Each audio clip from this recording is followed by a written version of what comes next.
Bien, tengan buenos días todos y todas. Bueno, como comúnmente nos toca en cada uno de los tribunales, llega el momento también del peritaje psicosocial.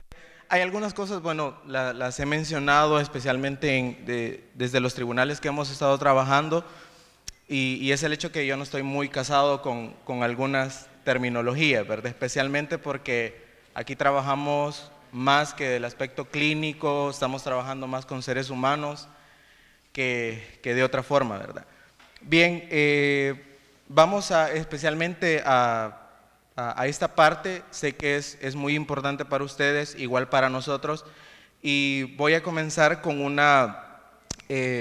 libro que hace poco estuvimos leyendo, y bueno, ustedes más de alguno lo conocerá, está en 3 partes prácticamente ese libro, y es un libro de Eduardo Galeano que se llama Memorias del Fuego. Y bueno, el texto se llama Umbral y dice así: el pasado estaba quieto, hueco, mudo, nos enseñaban el tiempo pasado para que nos resignáramos, conciencias vaciadas al tiempo presente, no para hacer la historia que ya estaba hecha, sino para aceptarla, pero nunca nos preguntaron si estábamos de acuerdo con esta. La pobre historia había dejado de respirar, traicionada en los textos académicos, mentida en las aulas, dormida en los discursos de efemérides, la habían encarcelado en los museos y la habían sepultado con ofrendas florales, bajo el bronce de las estatuas y el mármol de los monumentos. La usurparon y fue condenada a la amnesia por quienes le han impedido ser.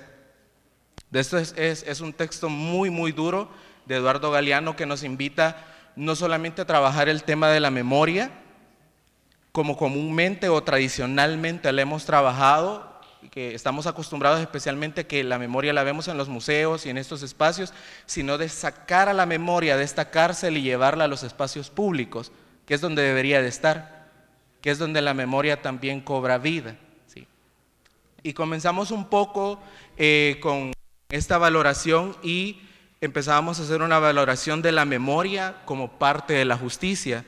Existen numerosos textos en el trabajo psicosocial, eso no tengo duda de que existen, y especialmente el trabajo psicosocial hecho en comunidades, y son aún muchos más los que cuentan la historia de las mismas, que son estas comunidades. Una historia que tiene memoria y razón de ser, pero es una historia contada por aquellos que un día vencieron y nos forzaron a aceptarla, tal y como nos la metieron, ¿sí? Y esto quiero que logren captarlo, ¿verdad? Es una historia que especialmente cierto grupo contó, tal su versión, ¿verdad? Este día no quiero tomar la palabra como un profesional de psicología, bórrense eso un poco, ya están acostumbrados un poco a ciertas palabras duras que digo. Más o menos un profesional de la psicología que intenta explicar de alguna forma lo que ocurrió con nuestra memoria, sino más bien como un ser humano que tiene en su cuerpo la necesidad de la verdad de los que un día dieron su vida por la lucha y aún siguen luchando, para darle memoria que en algún momento fue amordazada y secuestrada.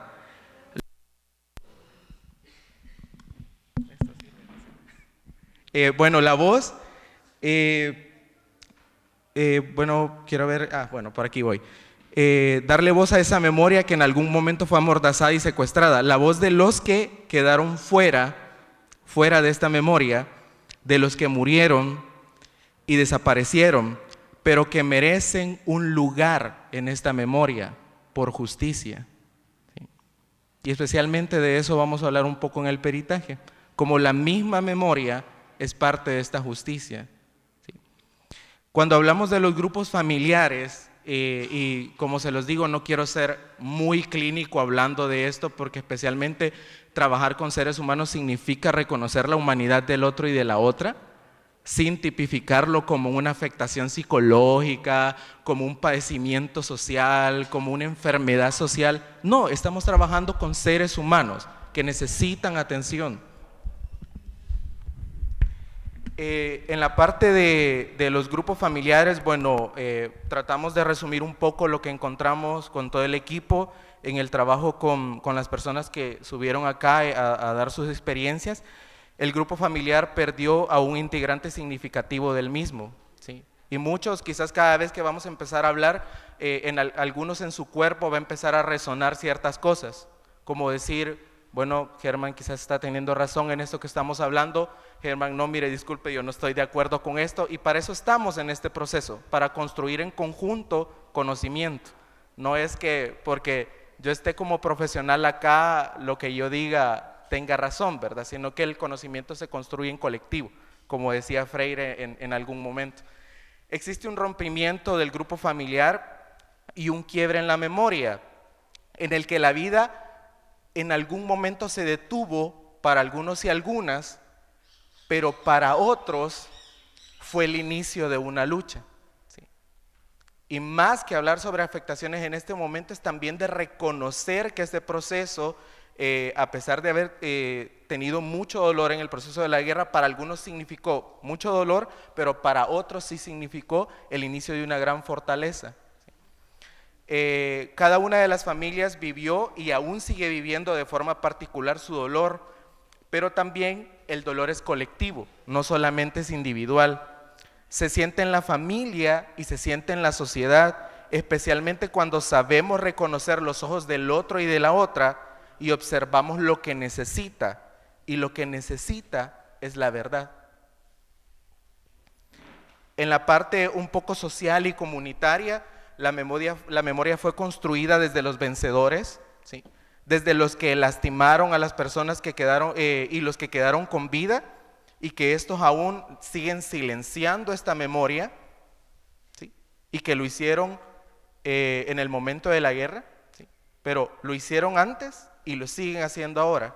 Y prácticamente esta memoria ha sido construida desde eso, ¿verdad? Desde el silencio, desde el momento en que la secuestran y la amordazan, y es bien simbólica esa figura, ¿verdad? Pero hay muchas historias que aún no se han contado, y hay muchas que hay por contar.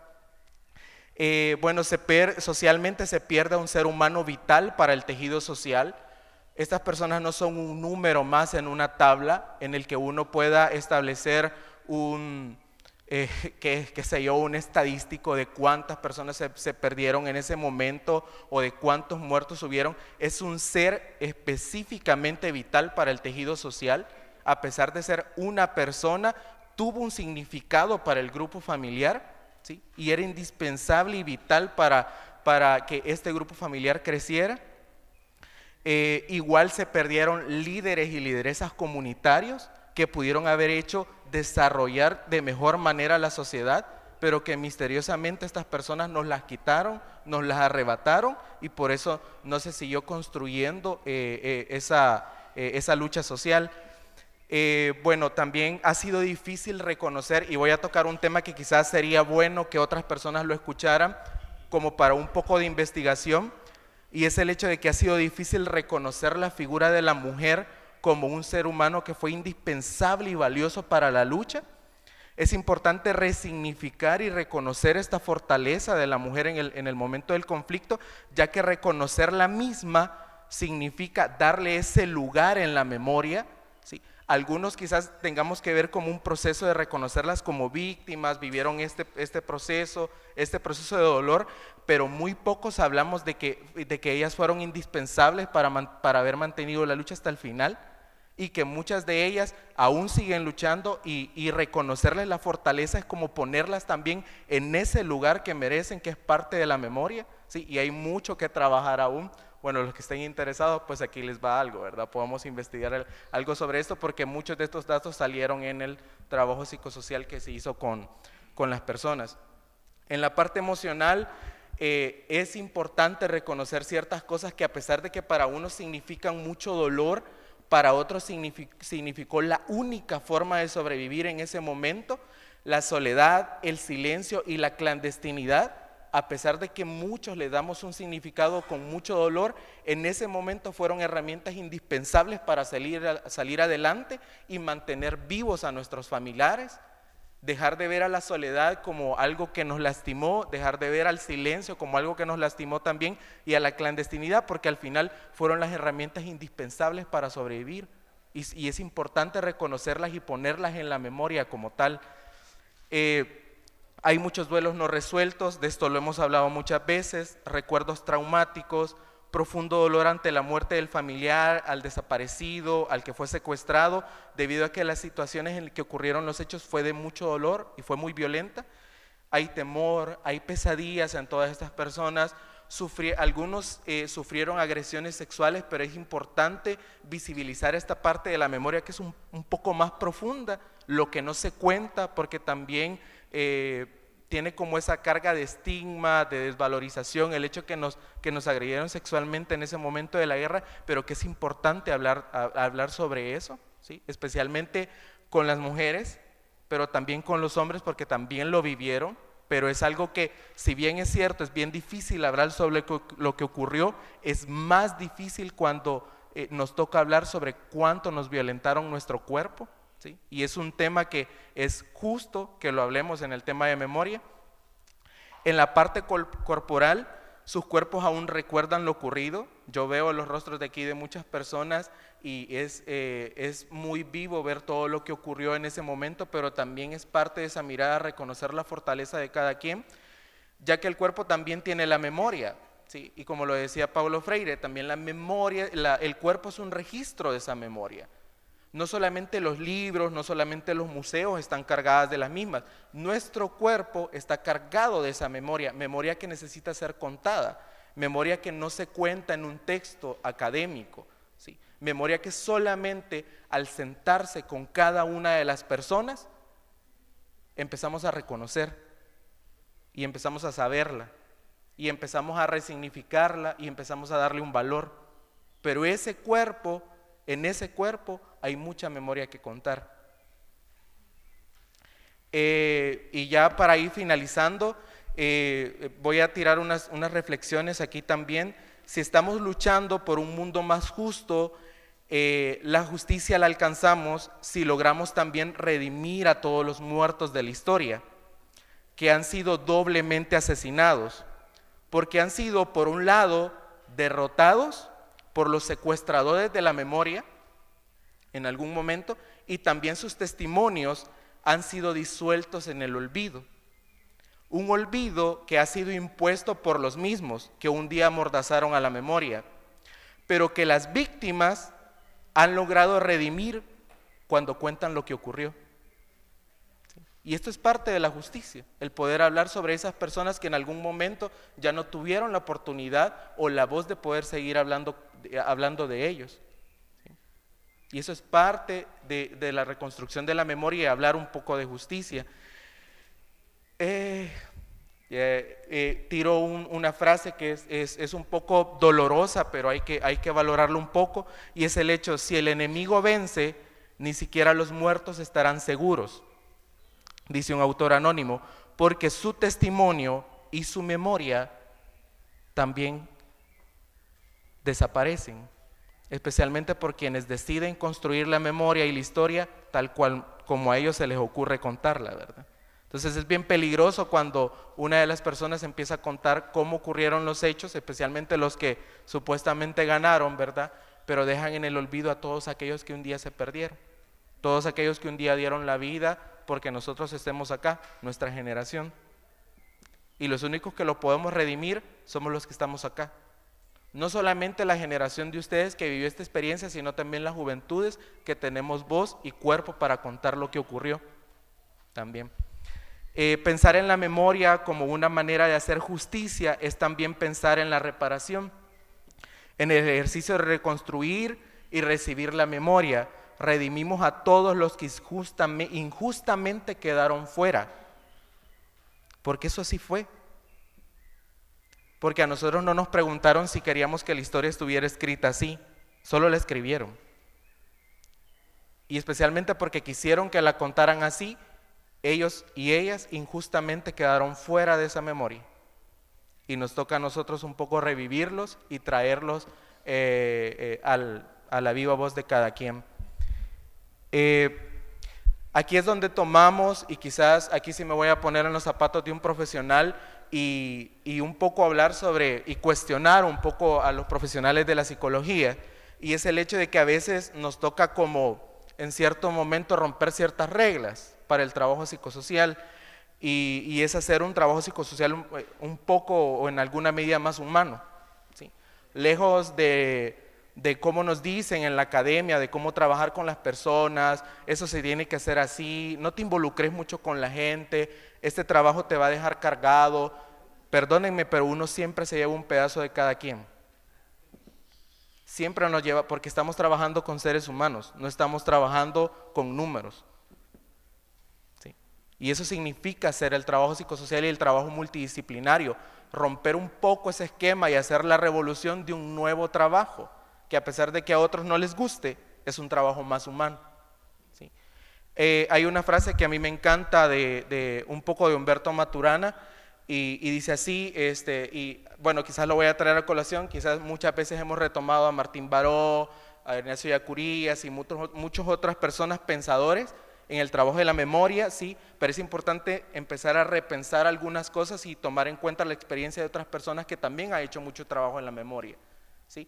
A pesar de que Humberto Maturana es un filósofo chileno y es biólogo, habla un poco sobre este trabajo de la reconciliación con las sociedades, habla del trabajo de la sanación del cuerpo y cómo las sociedades pueden sanar estos tipos de conflictos, y él dice, solo en el mutuo respeto es posible la colaboración, y eso requiere escucharse, tiempo para estar acá y ver el mundo del otro y de la otra. Alguien que pensamos que no puede decir nada del trabajo psicosocial en este momento lo está hablando, y es Humberto Maturana, y hay muchos autores más que reconsiderar en este trabajo que deja de ser tradicionalista para hacer un trabajo más humano. Y termino con esto, todos y todas tenemos el rostro de un desaparecido, el rostro de los que perecieron el día de los hechos, la mirada de aquellos y aquellas que fueron silenciados y amordazados. Nuestros cuerpos están llenos de mucha historia, memoria viva, pero también memoria colectiva, que necesita ser contada no solo en un museo o en una academia, sino también en los espacios públicos que han sido nuestros desde tiempos históricos, nuestros, no de los otros que se han apoderado de ellos, ¿verdad? Una memoria generacional que merece tomar su lugar por derecho desde su nacimiento. Muchas gracias. Vamos a formular alguna pregunta que no está preparada, así es que vamos a ver la capacidad de creatividad que eres capaz de ofrecerle al auditorio y al tribunal. Sí, yo es que he estado, esta tarde hablaré sobre algo que él ha dicho ahora, que es lo de redimir la historia. Es una frase que me la quedo, se la tomo. Es una frase preciosa. Porque he estado pensando sobre eso durante este año. Una de las cosas que se nos dice cuando reivindicamos la memoria, por la gente que no quiere la memoria y que quiere el olvido, es que ustedes lo que pretenden es reescribir la historia. Y yo te pregunto, ¿la historia existe sin la verdad? Toma ya, es una pregunta. Bueno, también es un poco una pregunta como muy filosófica, pero igual voy a tratar de responderla. Muchas de las cosas que escribimos acá tienen mucho que ver con un poco el pensamiento de Walter Benjamin, una persona que en la rama de la filosofía no es como muy bien versado, de hecho hasta es muy cuestionado, y él hace un cuestionamiento especialmente en el tema de cómo vemos la historia, y él hace una comparación exactamente, que todo el tiempo hemos visto a la historia como algo lineal, ¿sí? Como algo que ocurrió antes, durante y después, pero él dice, ¿y si la percepción de la memoria es particular y es de cada quien? Entonces él explica que los que están más cerca de un objeto que cae ven esa experiencia de una forma como el que está más lejos lo ve de otra, ¿sí? Y tiene mucho que ver en esta parte de la memoria, ¿verdad? Hay diferentes verdades, hay verdades que sí se contaron, hay verdades que unos tuvieron más oportunidades sociales para poderse contar y hay otros que sistemáticamente en el momento de la guerra pues nos enseñaron a silenciar esa parte de la memoria que aún no se ha contado, ¿sí? Y que a pesar de que existe una historia oficial, hay una que solamente está en el cuerpo de las personas que experimentaron la guerra, ¿sí? Y es una verdad que posiblemente es cuestionada por otros, pero es la verdad de esa persona. Pero socialmente, El Salvador, hay una muy buena parte de la memoria que no se ha contado, ¿sí? Y que solamente, bueno, en algún momento Walter Benjamin lo dice así, la memoria de los que vencieron, ¿sí? Pero él menciona la memoria de los que vencieron porque son los que tuvieron más oportunidad de contar lo que ocurrió, pero los otros no la tuvimos. Pero los que menos tuvieron oportunidad de contar lo que ocurrió están bajo tierra, o fueron en algún momento torturados, o fueron en algún momento silenciados o hasta desaparecidos, y es la parte de la historia la que aún no se ha contado. Es cierto, sí existe una historia como tal, pero hay otra que todavía tenemos que resignificar, tal vez no reescribirla, pero sí darle su lugar, porque aquí viene como el sentido de pertenencia, ¿verdad? Cada uno de los que estamos acá ocupamos un lugar fundamental en la sociedad y no se puede invisibilizar ese lugar, el de cada quien. Redimir, la palabra preciosa. ¿Cuál? Tengo que terciar en la excelente respuesta, porque si ustedes recuerdan, en la primera edición del tribunal tuvo la amabilidad de participar el padre John Sobrino y fue tan impactante lo que en aquel momento dijo, por lo menos a mí me causó tanto impacto, que viene precisamente a colación del tema que estamos tratando. Él lo escribió, porque luego lo ha escrito en un artículo, justamente a consecuencia de su intervención aquí, un artículo que se ha difundido muchísimo, yo por todo el mundo, en el que él mantiene que no hay verdad sin la verdad de las víctimas. Vamos, tan es así que me ha costado hasta un expediente en mi actividad profesional. ¿Por qué? Pues porque la verdad de las víctimas es parte indispensable de la historia de un país. Y si esa verdad no se cuenta por quienes han sido víctimas, la verdad queda truncada, asesinada u omitida. Y por tanto, es imposible que esa verdad sea la verdad plena. Esto viene a cuento porque cada uno de ustedes, cada una de las personas que ha venido a este tribunal durante los 9 años y hoy, o en esta edición, los que han venido a completar la información y documentación que este tribunal tiene, forma parte de, casi les diría, son ustedes historiadores de la memoria de este país. Es que este país, sin la verdad que ustedes han contado, no puede presumir de que conoce la verdad de lo ocurrido. Y por tanto, si no la conoce, difícilmente puede sustentar sobre esa memoria de lo ocurrido un proceso de reparación, porque lo ignora. No entraré si voluntaria o inconscientemente, pero lo ignora. Por tanto, les convierte a ustedes, específicamente a ustedes, que tienen la propia verdad, la que es mucha o poca, contada de una u otra manera, pero os convierte ustedes en protagonistas de la historia de este país, autores de memoria y sujetos de reparación y de reconciliación. Y eso lo tienen que entender quienes tienen que ejecutar el proceso de reparación. Por tanto, me parece precioso lo que habéis dicho, la pregunta, la respuesta, tu intervención e incluso la primera cita que viene muy a cuento de justamente lo que ha sido el objeto del informe de hoy. Gracias. ¿Seguimos? ¿Tenemos más preguntas?